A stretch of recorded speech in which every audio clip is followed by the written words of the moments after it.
Qadim o'tgan zamonlarda Kratos ismli Spartan bo'lgan ekan. U Spartan armiyasi kapitani bo'lib, turli bosqinchilarga qarshi janglar qilgan. Bir kuni uning jangchilari mag'lub bo'ladi va u shunda to'g'ridan-to'g'ri urush ma'budi Aresga murojaat qildi. Ares unga kelishuv taklif etdi. U jangda g'olib bo'lish uchun ulkan qudrat va'da qildi. Evaziga Kratos uning shestyorkasi bo'ldi. Ular kelishib olishdi va Ares unga Xaos xanjarlarini sovg'a etdi. Kratos jangda g'olib bo'lib, Aresning quliga aylanganligini sezmas edi. Kunlardan birida Ares Kratos oilasini yashirincha dushman qishlog'iga olib keldi. Kratos bu qishloqni yakson qildi va jahl ustida oilasini ham ayab o'tirmadi. Qishloq folbini uni bu sodir etgan jinoyati uchun tavqilanatladi va uning oilasi hoki uning terisiga tamg'alandi. Ares unga nisbatan xiyla ishlatganligini tushungach, Kratos urush ma'budini tashlab, unga xizmat qilmay qo'yadi. Lekin oilasining o'limi unga tinchlik bermas. Qolgan Olimp ma'budlari unga qiynoqlardan ozod bo'lishni va'da qilib, yangi xizmat taklif qilishdi. U ularga 10 yil xizmat qildi va oxirgi topshirig'i urush ma'budi Aresni o'ldirish bo'ldi. Kratos ma'bud kuchga ega bo'lish uchun Pandora qutisini ochdi. Aresni o'ldirdi. Biroq olimpliklar uni qiynoqdan ozod qilishni rad etdi va u Gretsiyadagi eng baland cho'qqidan sakrab o'z joniga qasd qilishga qaror qildi. Lekin Afina uni qutqarib, uni o'z lavozimiga qo'ydi va u yangi urush ma'budiga aylandi. Kratos urush ma'budi sifatida Olimpga bormay qo'ydi va boshqa ma'budlardan chetda yurdi va vaqti bilan o'z birodarlari Spartanlarga urushda yordam berib yurdi. Bu ishlar Zevsni qoniqtirmadi. Shuning uchun yolg'on yo'l bilan Kratosga xiyonat qildi. Uning kuchini olib qo'yadi va o'ldiradi. Kratos yer osti dunyosiga tushib, u yerda Geyani uchratdi. Qaysiki barcha titanlar onasi va qachonlardir barcha ma'budlarning ajdodi va toki Zevs ularning ustidan g'alaba qozonib umrbod qiynoqqa tashashdan oldin dunyoni boshqarganlardan edi. So'ng dunyoni Zevs boshchiligidagi ma'budlar boshqara boshlagan edi.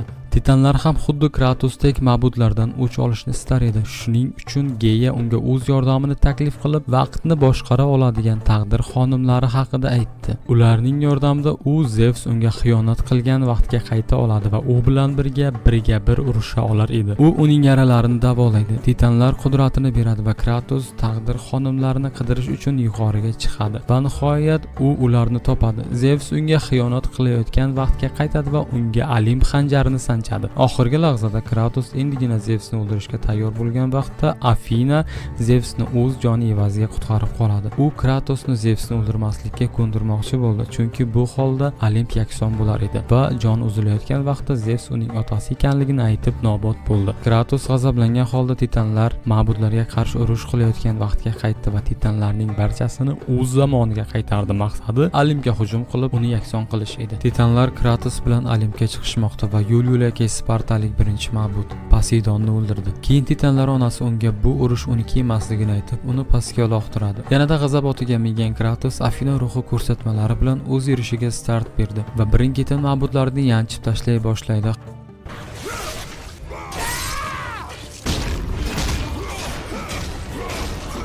Hattoki o'z ukasi Geraklni ham ayamasdan ularning kuchiga ega bo'ldi. Zevsni va boshqa olimpliklarni yengish uchun Olimp alangasini o'chirish kerak. Bu faqat Pandoraning qo'lidan kelar edi va u temirchi Kefesning qizi edi. U uni topadi va yakunda Zevsgacha boradi. Olimp cho'qqisida ular jangni boshlaydi. Pandora alangaga sakraydi va ortidan o'sha katta kuch va umidlarga to'la Pandora qutisi paydo bo'ldi. Biroq Kratos uni ochganda u bo'sh edi va to'satdan Geya ularning ikkisini ham o'ldirish uchun qo'shiladi. Ular Titanning ichiga tushishdi va uning ko'kragida jangni davom ettirishdi. Lekin Kratos uni Geya bilan birgalikda o'ldirishga erishdi. Bundan ta'sirlangan Kratos o'z qiynoqlari olamiga tushadi va u yerdan qaytishga erishib, Zevsni oxirigacha yuzini yakson qildi. Bu jangdan so'ng yer yakson bo'lib insoniyat qirilib ketgan edi. Shunda Afina kelib Kratosga qachon Pandora qutisini ochgan vaqtda unga yovuzliklar ma'budlarga o'rnashganligini, lekin ezgulik esa Kratosga joylashganligini aytadi. Endi barcha qudrat uning qo'lida edi. Afina insoniyatni qaytarish uchun qudratni so'raydi. Biroq Kratos u ham qolganlar